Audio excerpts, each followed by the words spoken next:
Olá! Com certeza já cruzamos com termos como mansplaining ou gaslighting por aí, não é mesmo? Bom, esses nomes e mais outros três que são super importantes fazem parte do protocolo de julgamento com perspectiva de gênero aqui do Brasil. Hoje a gente vai desvendar o que cada um deles realmente quer dizer e porque entender esses conceitos é de verdade uma chave para a nossa comunicação diária.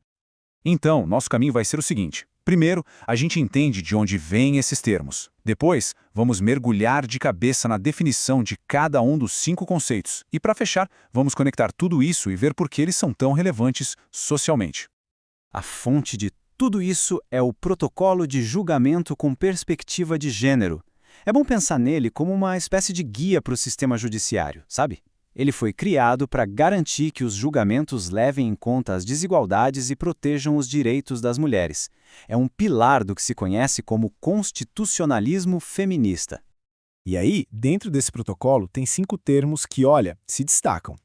Eles são a chave para a gente entender as dinâmicas de poder na comunicação e foram até apontados pelo professor Piovesan como essenciais. Vamos lá conhecer o primeiro? Exato, são 5 conceitos. Eles dão nome àquelas situações que muitas pessoas vivem, mas que nem sempre a gente sabe como descrever. Dominar esses termos é quase como ganhar um vocabulário novo para entender melhor o mundo ao nosso redor. O primeiro da lista é o bropriating. O nome pode parecer meio estranho, mas a ideia por trás é bem direta. Acontece quando um homem pega para si a ideia de uma mulher e acaba levando todo o crédito por ela.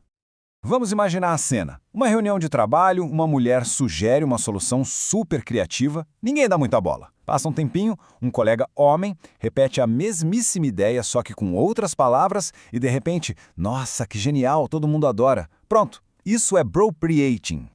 A própria palavra já entrega o jogo, né? Ela faz essa junção de bro, que vem de brother, de mano, com appropriating, que é se apropriar. A origem da palavra já dá a dica dessa dinâmica de uma, digamos, falsa camaradagem para roubar uma ideia. O segundo conceito é o man-erupting. Esse é mais um daqueles termos que nascem da junção de 2 palavras em inglês e que descreve uma situação, infelizmente, bem comum.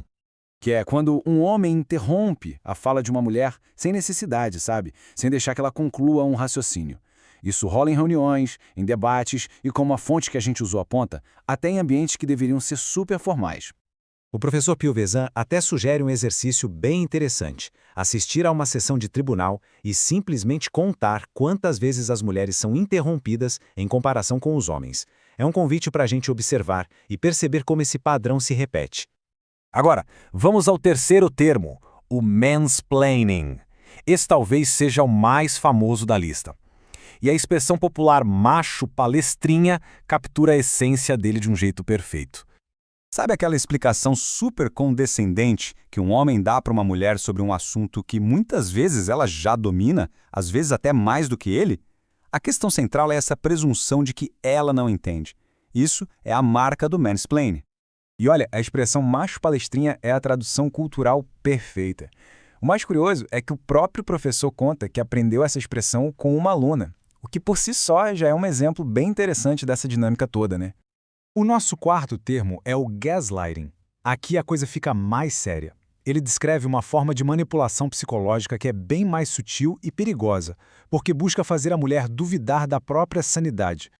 É basicamente a tática de distorcer a realidade para minar a confiança da mulher nela mesma. Frases como "você está exagerando" ou "você está louca" são exemplos clássicos. Elas são ditas para fazer com que a pessoa duvide das próprias percepções, das próprias memórias. E para fechar, o quinto e último conceito, slut-shaming. É um termo que trata do julgamento moral que recai sobre a aparência e o comportamento feminino. Então, o ato de criticar, de ridicularizar uma mulher por causa da sua aparência, da roupa que ela veste ou do seu comportamento sexual, isso é o que define o slut-shaming. E como o professor bem destaca, embora a palavra em si seja bem pejorativa, o uso acadêmico dela é necessário para a gente poder nomear e combater esse tipo de julgamento. Certo? Agora que a gente já definiu os 5 conceitos, fica a grande pergunta. Mas, afinal, por que dar nome para tudo isso é tão importante assim? A resposta está justamente na relevância social que esses termos têm. Eles vão muito além de ser só um vocabulário para passar em provas ou concursos. São verdadeiras ferramentas para a vida. A importância dupla. De um lado, sim, claro, esses termos podem cair em provas. Mas, mais do que isso, eles formam a base do que a gente pode chamar de um letramento social moderno. Conhecer esses conceitos permite que a gente identifique, denome e, a partir daí, combata as desigualdades nas nossas interações diárias. Então, recapitulando rapidinho. A gente tem o bropriating, que é o roubo de ideias, o mentorrupting, a interrupção da fala, o mansplaining, a explicação condescendente, o gaslighting, que é a manipulação da percepção, e o slut-shaming, o julgamento do comportamento. 5 termos para 5 dinâmicas de poder bem específicas. Entender esses termos ajuda muito a gente a reconhecer certos padrões na comunicação. E isso nos leva a uma reflexão final. Que outros conceitos, talvez ainda sem o nome formal, podem estar aí, moldando as nossas interações de todos os dias? Fica aí o pensamento.